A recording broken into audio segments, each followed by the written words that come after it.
finds O'Brien, taking the line on, getting away to Wilkin. He finds Lomax. Lomax then to Melly. Melly is almost bundled into touch, but then... Offside. No, there was a shoulder charge. Shoulder charge. Is it Johnny Lomax who looks like he's in some pain?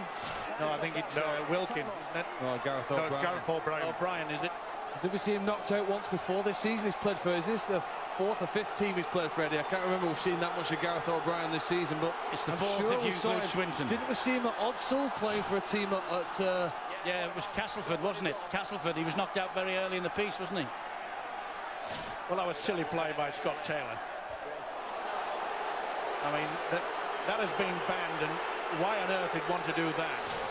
The ball had gone. Well, I think one of the things they'll look at here is whether there's contact with the head. It's difficult to tell from the angles we've seen, but obviously if it's just a normal shoulder charge and no contact with the head, then it's just a penalty. If there's contact with the head, the referee's got another decision to make. And would you get that red card out then, Stuart? Not on what I've seen so far. I don't think it's clear-cut enough, certainly for the on-field referee to make a decision like that. And that's the key, is it? No matter who whispers in his ears, he is the man who has to make the decision, James Giles. He's the one. He can get input from the touch judges, but it's his decision in the end. He can overrule the touch judge. He's the decision maker. Well, he doesn't look well, Gareth O'Brien, here you can see. That shot.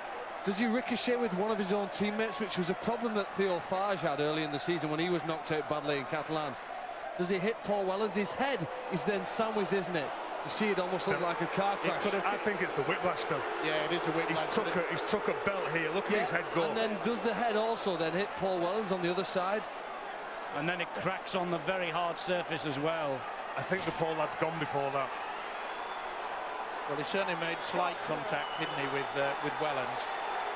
Well, let's just hope that everything's well, there's a stretcher out there. Yeah. But why on earth he went for that? Because the ball had gone. Well, there's little doubt in the minds of it's on report. They don't like it.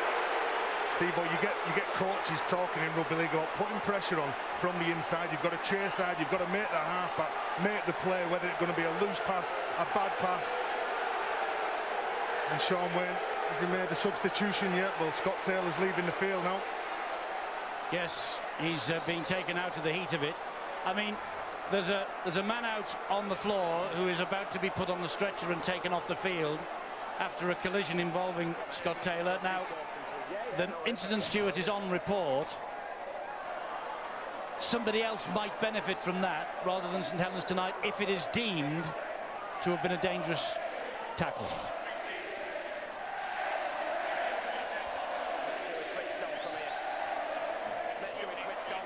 We can't issue it. We'll get back to you if we can. If it's been deemed to be a dangerous tackle, you're there now. Then obviously there will be something that follows on. But you know, from what I've seen so far, it'd be very difficult to make a decision now as to whether it's a dismissal. But it has been placed on report, so that does mean that Saints will actually get a free interchange for Gareth O'Brien here. So at least with the heat tonight, that won't affect it. Oh well, that's better news. He is getting to his feet. That's great. Great to see. It's interesting, isn't it? He's the fifth player to play scrum half for St Helens this season. In football, that'd be like having 5 different players, I suppose, as your central midfielder. The core, the central part of your team, making most of the decisions on where the ball goes. So Saints now have to make a a change here, I suppose, positional change. Let's hope Gareth's okay at the end of this game. And they're going to take the 2. Yes, they are. They're going to take the 2 with Tommy Makinson.